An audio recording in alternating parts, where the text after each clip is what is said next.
So, short disclaimer before. When this slide deck was finished and I sent it to Justus, then at some moment I realized that I'm not mentioning European Accessibility Act, which will be here in 1 month. You can hear a lot of advertising on TV, on the radio, and there is a lot of panic on LinkedIn because people are afraid to go to jail for having non-accessible product. Yes, there is such risk in some countries. And I don't have it at all. And I decided, okay, let's be that way. And the reason for that is that legal conversations are very specific. They have a lot of these words like compliance, what should be done for not be sued, how to not to pay fines, how to find a way through all those laws and regulations. And we miss the focus on people, and all those guidelines and laws, they are about the people, how people use that, how people use. And today we're going to talk about accessible mobile. And I like that people approach, probably because I came from the whole, from the end of the whole life cycle. I spent 17 years in QA. And back in 2016, we were doing a project for Canada, for one big bank in Canada, and they introduced us accessibility requirements. And we didn't know what that is because no one knew about accessibility here back in the days. We did something for them, I liked it, and I stayed with it. I was working as accessibility QA partly for next 7 years, let's say. And for the last 2 years, I am working in Vinted as accessibility program manager. Less testing and more organizing, let's say like that. And why mobile? Because I think, and I saw that from my experience, that there is a huge problem with mobile, and there is quite a good reason for having those problems. So we can say that the whole mobile thing, as we know it now, started with release of the iPhone. Back in 2007, 1 year later, there was Android, first Android phone, 2008. And all this time, there were these wiki guidelines, which is like accessibility Bible with all the guidelines and requirements and everything. And wiki is written for web. And back in 2015, they released the translation, how to translate wiki guidelines to mobile guidelines, web to mobile, and it's still a draft. 10 years later, this document is still a draft.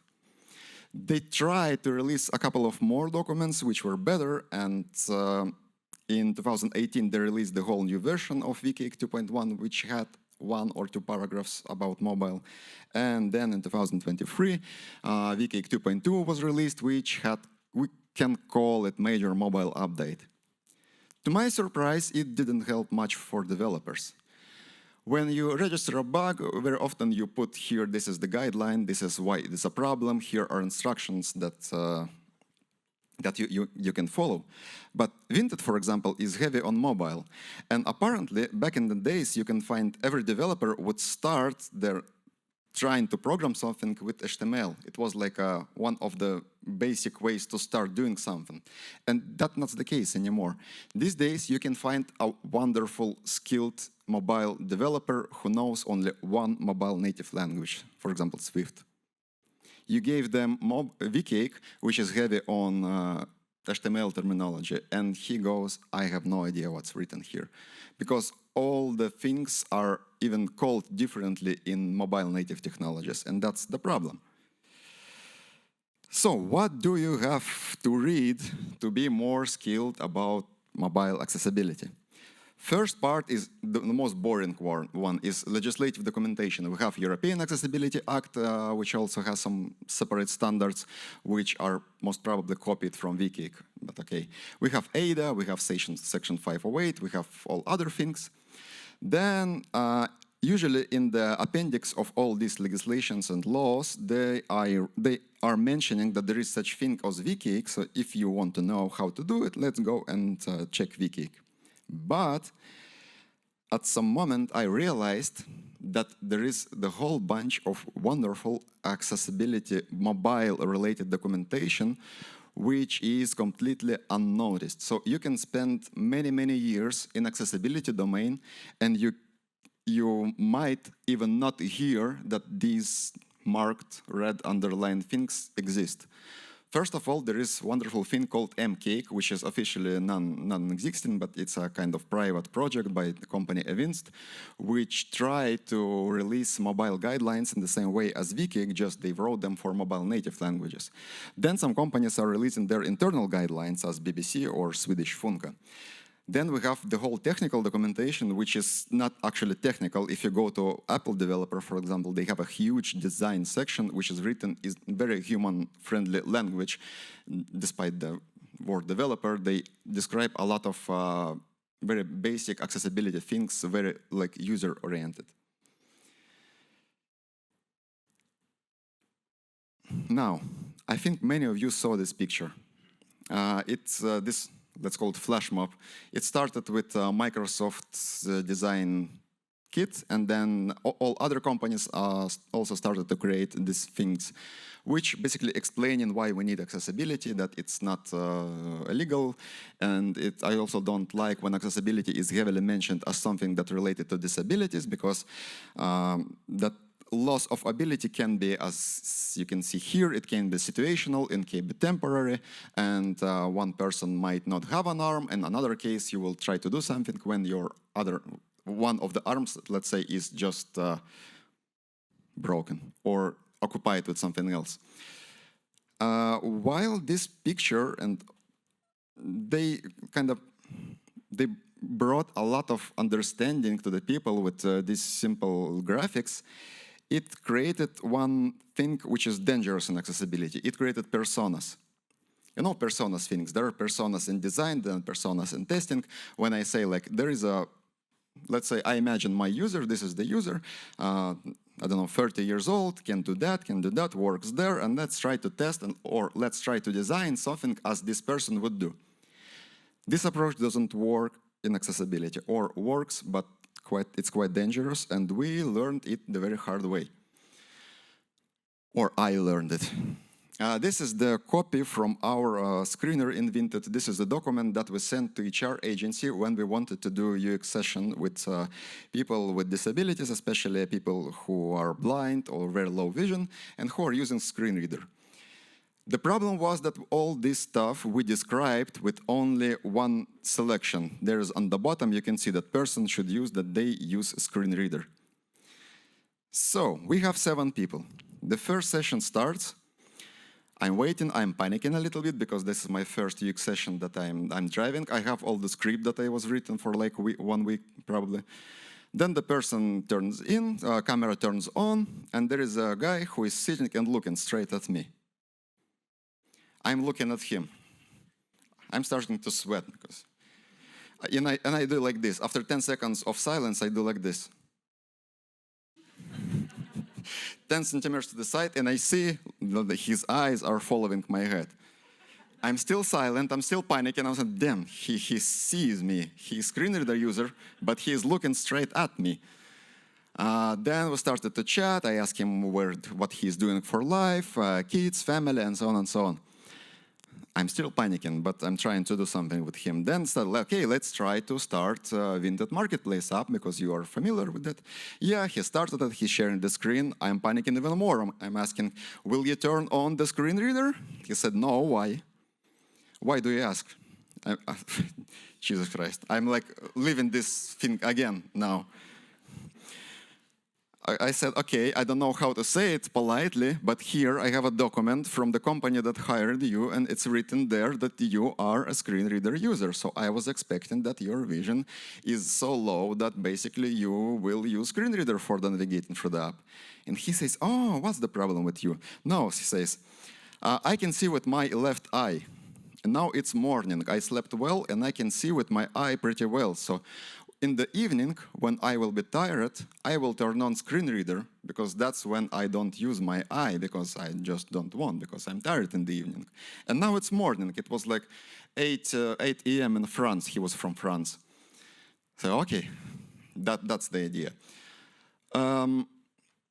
That was one of the best sessions in general because it's a very rare case when you have a person who has the same experience of the same app from both sides. In the morning, he uses it as a person who can perfectly see the screen. In the evening, he goes through the same screen using screen reader. So all 7 people were completely different, and I haven't used my script even once. There was another person who was kind of screen reader user, but she was turning on the screen reader as just a background noise, and actually her daughters were reading the screen for her. So she's a screen reader user, but that's not this kind of screen reader user that we were waiting. So the thing is that there is this quote, and it's not mine, it's by a guy called Hayden Pickering, and I would like it to be my quote, but no. What did he say? Design for the tools, not what you think you know about your users. Tools are shared, lives are not. So in accessibility, the best approach that works, let's at least try to design, to create for a lot of different tools, for assistive technologies, for everything what there is. And we just let the users to have to use any kind of combination of those tools, because very often assistive technologies are used in combination. And let's not try to imagine what kind of life these people are having, because it was a fail. I mean, those sessions were very useful in general, but it was hard psychologically for me. Now, so let's go through some of the assistive technologies, and some of them actually are very basic, but they are helping a lot of people. And again, we're not here talking about legal compliance, we're talking about from the people perspective. So, most popular accessibility assistive technology with the adoption around 38% is what? You will be surprised. Dark mode. Interesting thing that it's not mentioned very directly as a dark mode in any papers. I saw something similar in European Accessibility Act documentation mentioned as adjustable contrast, but it's not kind of required, but it's very important for many, many users. And here, how important it's for you, you can also try to get the data for your product. For example, different applications are being used in different time of the day. So e-commerce, case of Vinted, it peaks during the lunch and during the evening. And if the evening, people very often scrolling Vinted by lying in the bed and with light switched off. And if here there are people who wrote an angry message to Vinted support about Android not supporting dark mode, I'm sorry, we're working on that one. Yes, we are not supporting yet, but we're going there, and it's for many of you, actually, it's just a nice feature so that you will have not blinding screen when it's dark outside or around you. But actually, for many people, the contrast thing is very important just for the health of the eyes. The second one, the second assistive technology which you should support is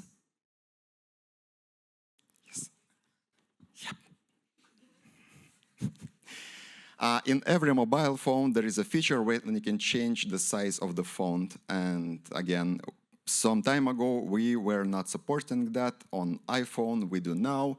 And we were having users that said to us, we left Vinted when you stopped supporting on iOS accessible fonts, and we came back when you did it as well.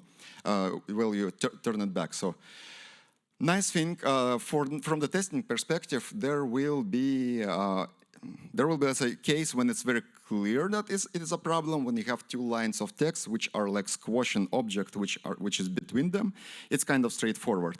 But situation like on this screen is a little bit tricky because no one will tell you how to handle that. In some cases, words will be truncated, and the only solution that I found on the internet is the quote from Apple developer: confirm that your app remains comfortably readable, whatever that means.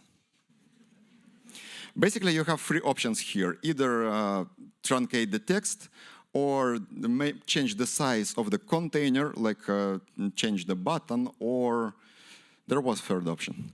Or you can decide that it's not a problem of QA or developer problem. You can say that the problem is in the design side, and your designers must write the labels which are starting with the main word of that phrase, so that from the first word, even the whole phrase is truncated, it would be clear what this button do.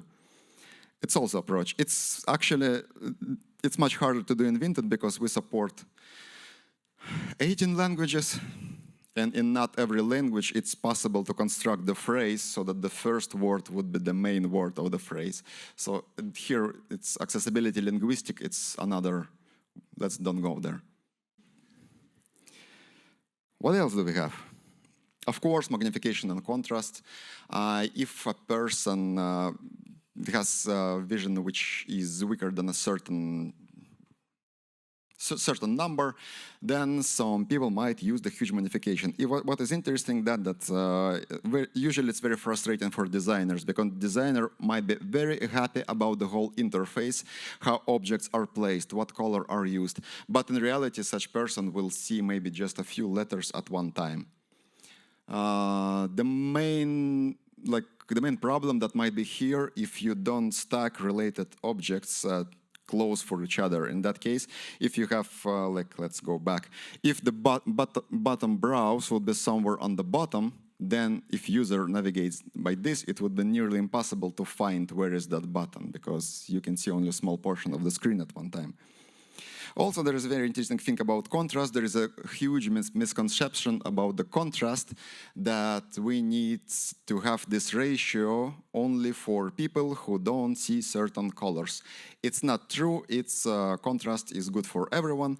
And previously also we had issue with the contrast in one place, and it was very interesting during, again, sessions with different people, when they said, I see this line of text, then I see that there is another text underneath, which is the same size, but I cannot see what the letters are because they are blurred, and I know that these letters are not done according to the contrast ratio that you can find in Wcake.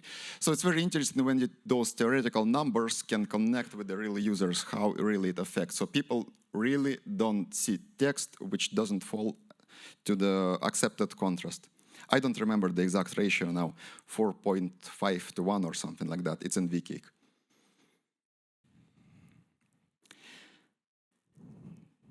This is the good one. Let's try if it goes. It stays in one place, right? Oh, that should be a video. Okay. You should try it. If you have iPhone and it was upgraded last year to the version 18, please try it on your product. Eye tracking software previously was a separately existing kind of applications, and now Apple did their own.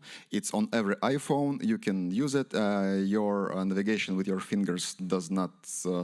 It's still there. It's just additional layer. You can move the cursor with your eyes. It's extremely interesting experience, and you will have probably many questions why it behaves in such way. And those questions then you might ask developers or designers. Some objects which are quite big and visible in the middle of the screen by some reason sometimes are inaccessible with this tool. But it's very interesting. It's not, again, it's not mentioned in any law that you have to, but I decided to add this eye tracking software just an example because it just appeared, it's free, and it's really, really nice application.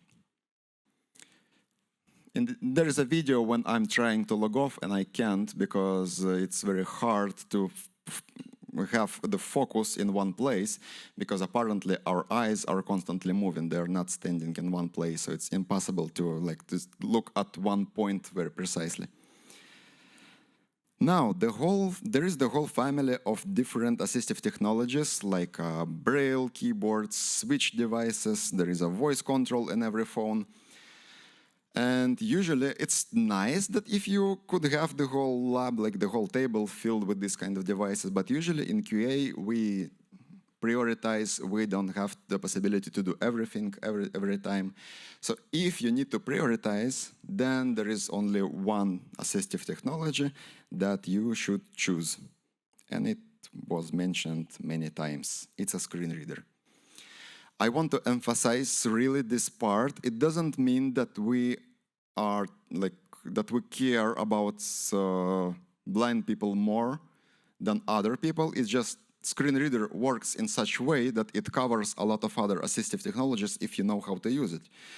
So let's try to, what we have, in 25 minutes to just try to understand the most efficient framework because documentation on screen reader is quite heavy. But if we try to like find the most efficient part, then first of all, I saw many times how people are struggling with mobile screen reader. And this might sound strange, but I am completely sure that the main reason for that one is the fear of losing control over your phone.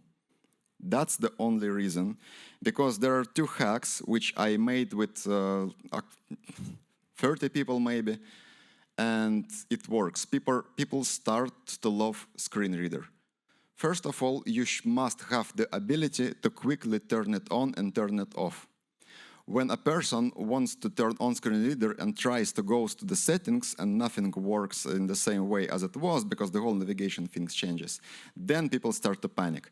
Both platforms, Android and iOS, have accessibility shortcuts, which on iPhone are triple press on power button, and on Android there is this hover menu, which allows you to quickly turn on or turn off screen reader. Another thing, don't listen to the voice of screen reader, never ever. Always use the caption panel, which is basically writing the feed down on the screen. On Android, it's counted as a developer's in developer settings very deep, and you have to turn on the developer mode, but it's there. On iOS, it's not so deep. I mean, it's extremely simple, but it's like the bridge between love and hate. Really, people start to love screen reader. I saw it many, many times. Just because they know how to turn it on, I don't need to listen to that. Even though the voice synthesizers is quite good these days. The main framework for the screen reader usage is for testing with screen reader is a little bit biblical, but I call it like this, the Holy Trinity and the order. If you would read VKG, there is success criterion 4.142, which is called name role value. Do you know which number it is in the order? It's 87 or 86, so most people don't get there. You either, I don't know, you either left the job or you sleep already there. It's in the very end, and I had to read it because that's my job. And when I read it, I thought, why it's there? What's happening? Because it's one of the best paragraphs in the whole wiki, probably. And then MCake was released, and I opened MCake, and what I see, and that they took this one paragraph, they made 4 out of 1, they separated role, name, state, value, and they put it in the very beginning. It's 112, 113, 114, and I thought, yeah, maybe I was right. And then there is in the sources in the beginning, there is another project mentioned, which is called appt.org. Probably you will have the slides later. Please check it. It's a really nice project in that sense that it's the first time they are translating the wiki guidelines into 8 mobile languages. So basically you can find the examples of the code for the 8 mobile languages. And they wrote an article, 10 criteria to start with, and they put this success criterion in the very first place. And I was again like, yes. So what is that? Name, role, value. If you will speak with developers more often, you might hear label type state, which is basically the same. Or if you say it ukishkai. So you turn on the screen reader and you go through every element. You need to make sure that every element that is visible is focused, and for every element you ask the question, what is this? Can I do something with it? But we will stay with label type state terminology. Let's go quickly, what is that? Label.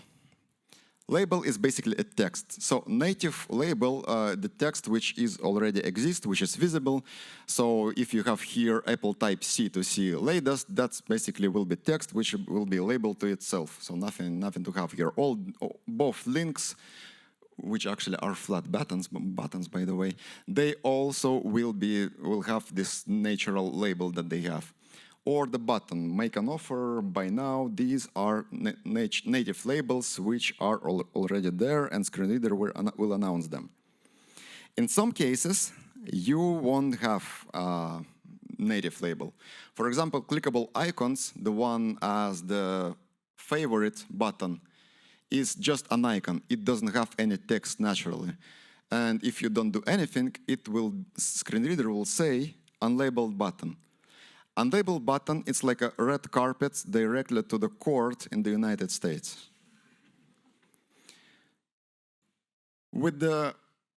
So yeah, custom labels are the labels that you have to create for the objects that are focused, but there is no text, so you need to say something. In case of favorite functionality is the very good example of that one. So I don't remember exactly, but we're saying there's something like favorited by 4 member. If you like it, then it will say favorited by 4 member, including you, and then add click if you want to remove from labels. So we are heavy on custom labels in some parts. Another case when you might want to have custom label is when it's like see all link, because in this initial view, catalog view, you will have like 5 different see alls, and they all have native label see all. So for user to be clear what is there, what exactly to see there, all of them have custom accessibility label, which is called, in this case, the first one will be see all recommended items.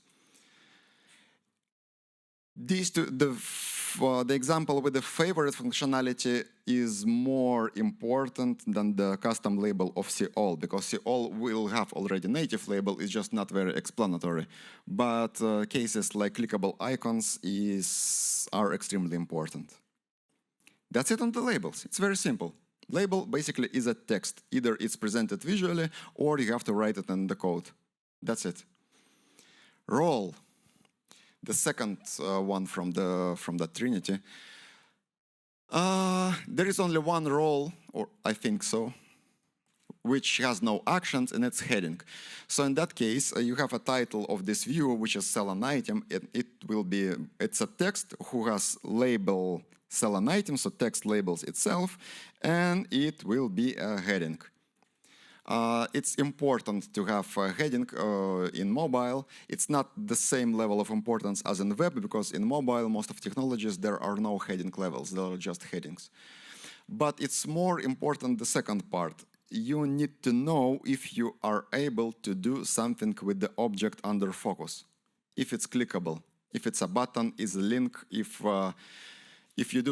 you can do something with it. And here you might see the difference between Android and iOS. There are a lot of differences. We don't go through them now. Just have in mind that different platforms can differently say some things. For example, on iPhone, it will be upload photos button, and that's it. Android will say upload photos button, double tap to activate. On Android, you can make a tappable object, and it will say only the label and double tap to activate. On iPhone, for example, if you write code with Swift, then you have to assign the button to the object, and then it will say that it is a button. So you don't need to memorize all this. Just every time you're changing the job or you starting to develop a new project, you need to learn these differences, how different operating systems are behaving and how different screen readers are working. And I think I haven't mentioned, on iPhone and Android, there is a very great native screen reader. You don't have to install anything. And the third one is state, which basically a value. It's not presented all the time. It's valid only for the objects which have certain states, like selected, unselected, collapsed, like in case of drop-down, on, off, or some information that is entered. Just one small question. On that picture, how many objects do have state?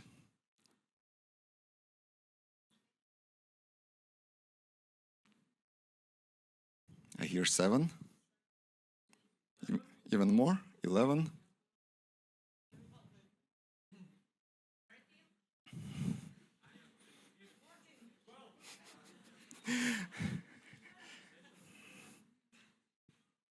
All the toggles will have states, of course, because they have state, they are either turned on or turned off.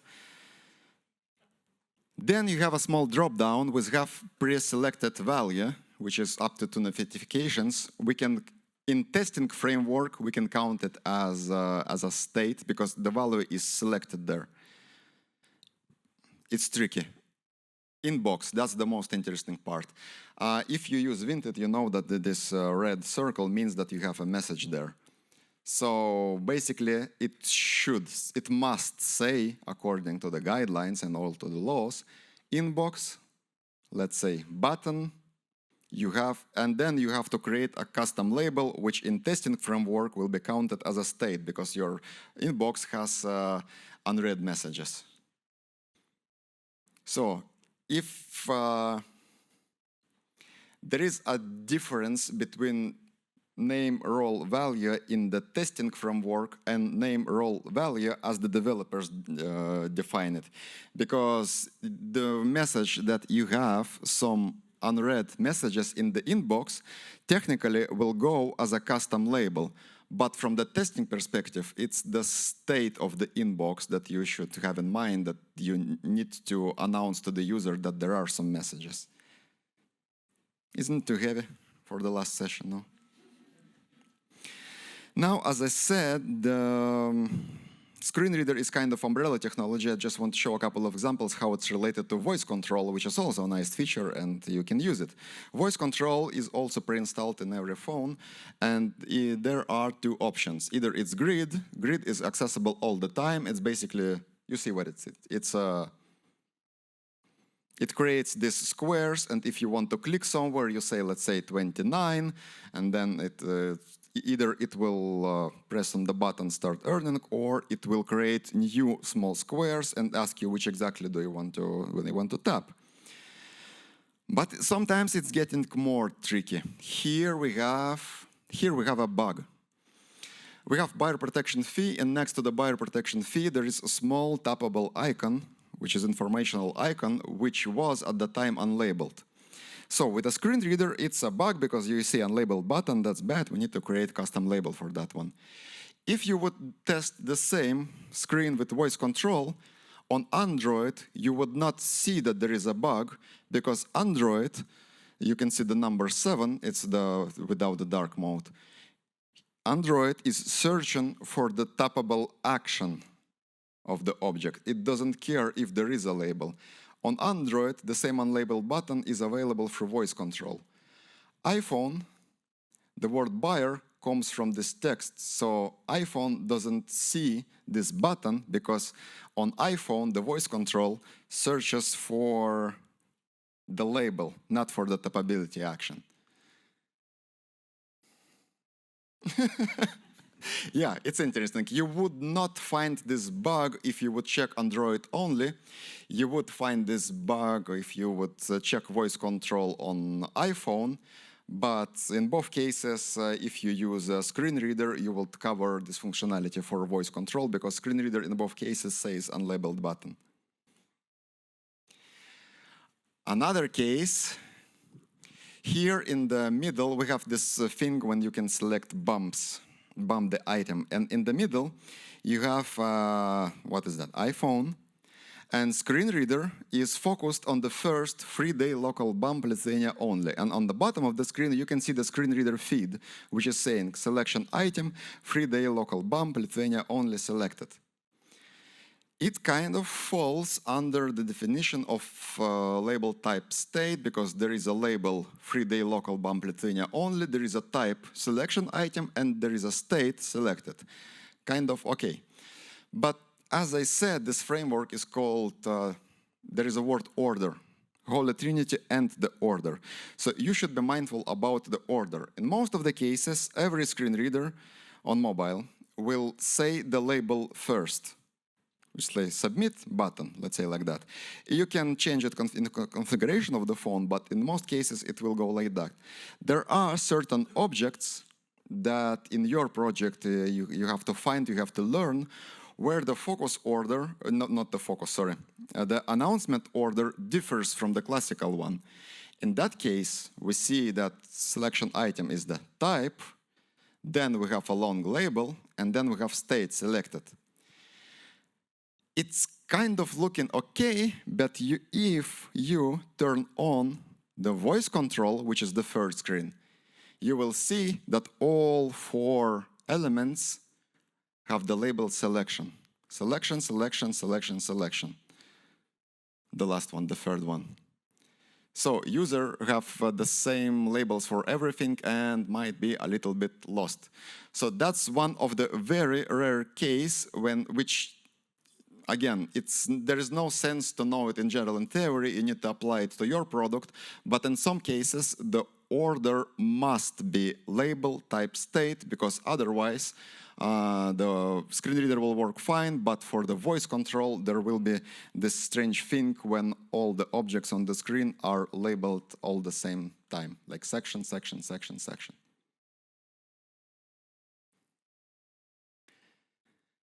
There is one thing which is like one technique, which is like a cherry on top of this framework, which does not exist in VCake, which is described in MCake, and which was just changed by the mobile developers, by the mobile language developers for the last 10 years, and it's called grouped content. It's awesome thing which can help you win the market and the users. Here we have screen, what is that? It's the balance. According to the Vinted application, I am broke because it's my real balance. If it's developed like in a basic way, screen reader user will have to make 15 swipes to go through the whole screen. If you have tested big views with a lot of stuff which are developed like that, so basically your finger starts to hurt from time to time. And also there is a mental load certain, because you have to always think if that next element is related to the one that was before. If your developers will apply this principle to this, in example on this view, you'll have this. From 15 swipes to 8.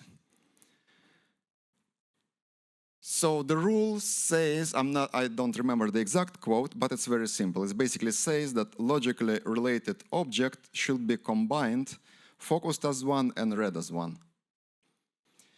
In many cases, it's quite straightforward. For example, available balance, €0. All fine, nothing to do here.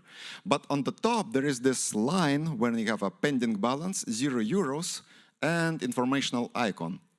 In that case, it's very important not to lose the tappable action from the informational icon. So if you combine all these 3 in one big cell, then you must apply the action of the informational button on the whole cell, so that the whole cell becomes tappable. This one is also easy, but it gets more interesting if under one group you have few tappable actions. And the best case for that is state of art probably I'm the only one who thinks that, is the item box. Item box in Vinted is called this thing that you can see when you see all the items. It's the photo and some data about the item. Now there are 3 actions hiding there. One action is the main to open the item, basically. Another action is the add item to favorite, and the third action is the read more information about the buyer protection fee, which is this blue link on the bottom. But focus goes on the whole group, and that's it. If I swipe, the focus will go to the Xiaomi headphones. There is a technique, and in both every native language now supports it, when you can define which actions are primary and which actions are secondary. In this case, opening the item will be a primary action and will be available on double tap. And if a screen reader users want to access the secondary action, which are add to favorites or read more information about buyer protection fee, then it will be later in the screen reader feed on the bottom of the screen. They can hear it, and additional menu will appear when you have those additional actions accessed as like separate links.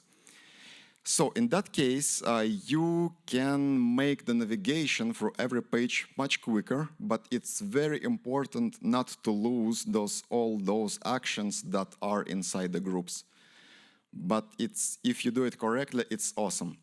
The only thing which is not now missing is the requirements. We are missing correct data on how many additional actions are acceptable to push into one group. No one will answer that. There is no. But we stay, let's say less than 3, because otherwise, if you have 5 different there, it will be again, it's an additional mental load. My little helper says that we are not far from the end. So, what did we have here? So very basic things. Please support dark mode, support scalable fonts. It would be great if your team would be mindful about magnification so that objects will not be stacked too close, because some people, as you remember, see only like 2-3 letters max like this. The contrast requirements, yeah, I'm talking about this, it's kind of QA conference, but actually I am sure that QAs should not test contrast. Please then don't do that.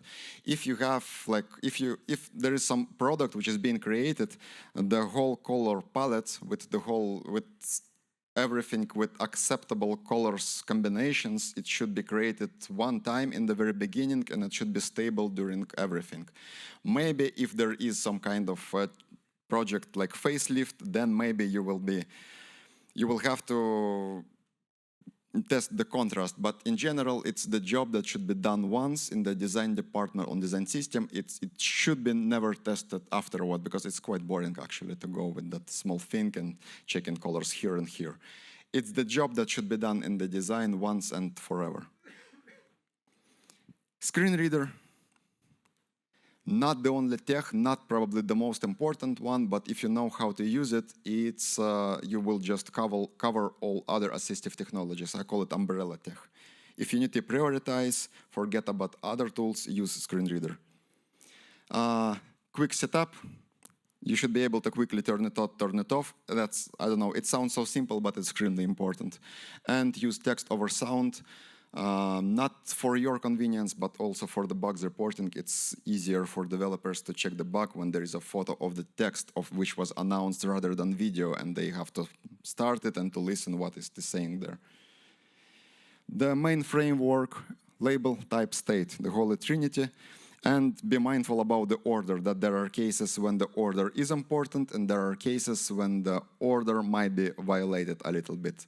Again, it's not something that you should constantly hold in your head for the time, but when you change the job or you are starting the new project, you should kind of, again, verify your knowledge and apply how and what is working on that particular project, because some languages, how your apps are developed, might behave differently under the screen reader.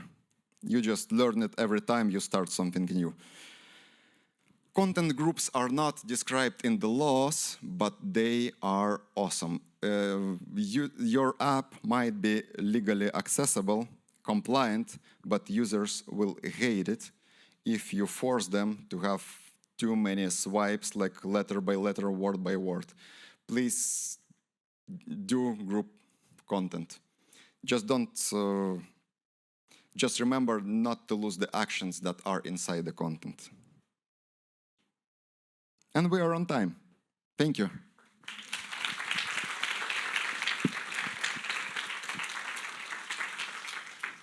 Thank you, Yuri, for wonderful presentation, stacked with actionable advice in every corner, every slide. And at some point, you were wondering whether it's not too hard for the final presentation. So the top comment from Slido answers that, saying that nice talking skills, very interesting, and in all caps, concrete.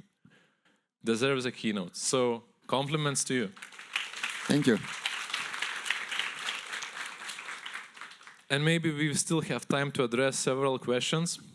So here it goes. How often do you test or verify accessibility at Vinted? Do you use any automation tools to help reduce the manual testing effort? How often? It depends on the team, on the size of the release. Not all the teams currently are doing accessibility testing on every released functionality. We are maybe going there, we're not there yet. So we have accessibility testing which is happening in some of the teams. Most, but not all. We have centralized accessibility testing, which is done in the accessibility department. From the automation tools, we are using, there are two native frameworks. There is a Google has Accessibility Inspector, which can be downloaded as separate application, but also if your app on Android is distributed through Play Store, you will get a free report, accessibility report, done with this kind of automation scanning tool, and you can find it in the Play Store.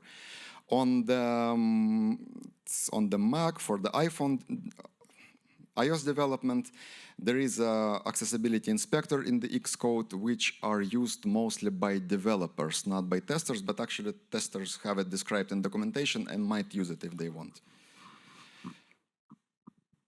And I just bought the QX developer because they advertised that they added another LLM, which is trained on years of data, on years of audits, and I don't believe it will work properly, but I just decided to test it for 2 months. I'm not sure we will use it after that. The other question, if the app is translated, should the screen reader speak in another language? Definitely yes, because screen reader users are like the same as any other users. They might not know language, and especially if you are in a French market, all your labels should be translated to English language, because this is how it works. French people don't like English language, and during the same sessions in France, we received very not nice comments when a person said very directly, I don't want to hear this language in the middle of French feed, just because we forgot to translate 1 or 2 labels from English language to French. So we're translating them all. Yeah. All right. How do you prioritize accessibility issues? Usually it stays in the backlog for a long time. Sad smile. It still happens sometimes in Vinted as well. You need to what sometimes works, you need to describe to the product owner of that particular functionality very colorful what might happen if they don't fix this issue. Because, I mean, it might lay there for a long time in some companies and some products probably. In Vinted, we have too many users who are constantly looking at your app, who are constantly doing something, so we have very quick feedback. If something doesn't work, we have from multiple channels the feedback that it doesn't work, and sometimes it's even the people are saying that we will go and sue you in the United States. So it's important to have this very quick feedback from the user, I guess, to move those bugs. But I know the pain. I don't have solution in some cases, yeah. 2 years. I think the longest time the bug was in the backlog is 2 years. There is a question about artificial intelligence, no wonder probably. Will artificial intelligence or agents help with accessibility? Like booking a hotel with a couple of prompts instead of using voiceover? I should ask in general or in that? Okay, let's say with the whole AI stuff, there are one thing when AI did awesome job, and you could see that very quickly. It's the creation of automated captions. When a person is speaking live, it creates very precise subtitles, and the quality of those subtitles just skyrocketed with the whole AI stuff. That's when we see the best progress. Then there is a nice program which is called Be My Eyes. When blind people are registering, if you can work there, not work, but participate as a volunteer. For example, a person wants to find something in the fridge, they call you, and you described what do you see on the screen. And just help people in Buiteke. And I was a volunteer there, and the day when they said they made a contract with OpenAI to describe for blind people the view was the last day when I received the call, and it was 1.5 years ago. So I guess something is happening. And what do you think about those devices, those that you can like pin on your chest and they do not have screen and you can control them using voice only. Does that change like the concept of accessibility? I'm glad there are a lot of devices, but nothing groundbreaking did not happen yet. Let's companies release the devices. Now there is a floating white stick, which is floating above the ground. I mean, it's nice that we are going there, it's nice that we are testing, but I think that 80% of the tools will disappear and the ones that will left will be really useful. The problem is that most of the businesses are doing that for the profits, not by the empathy, and when the real users are starting to test them, it's not so bright as it described on the paper. In other words, like keep calm and go test accessibility. Yeah. Very final question. A lot of likes and a bit philosophical, so good for the ending. If you could change one or more things about accessibility to the whole world, what would that be? Did I say it loud?